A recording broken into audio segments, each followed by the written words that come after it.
అందరికీ నమస్కారం అండి. ఇవి పిండి వడియాలు, తెలగపిండితో చేస్తారు. ఈ వడియాలు చాలా టేస్ట్గా ఉంటుందండి. ఇందులో ఉప్పు, కారం, పచ్చిమిరపకాయలు, జీలకర్ర, వాము, ఎల్లుల్లిపాయలు, కొంచెం అల్లం దంచేసి 3 రోజులు బాగా కొంచెం వాటర్ వేసేసి నానపెడతారు. 3 రోజులు 3 డేస్ అయిపోయిన తర్వాత మళ్ళీ పిసికేసి మళ్ళీ వదిలేస్తారనమాట.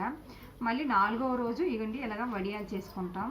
ఇవి 2 డేస్ ఎండితే సరిపోతాయండి, మరి ఎక్కువ ఎండ అవసరం లేదు. చాలా బాగుంటాయండి. కొంచెం పచ్చిదనం పోయినంత వరకు ఎండితే చాలు.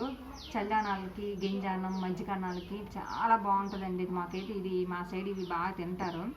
చాలా మంచి టేస్ట్ ఉంటుంది. స్మెల్ మంచిది అనమాట, హెల్త్కి కూడా మంచిది. తెలగపిండి అంటే నువ్వులతో వేస్ట్ వస్తుంది కదండి, దాన్ని తెలగపిండి అంటారు. దాంతో చేసిన ముద్ద ఇది.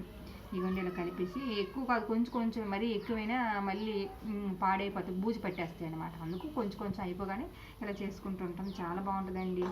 బాయ్ అండి, మళ్ళీ కలుద్దాం మంచి వీడియోతో. బాయ్.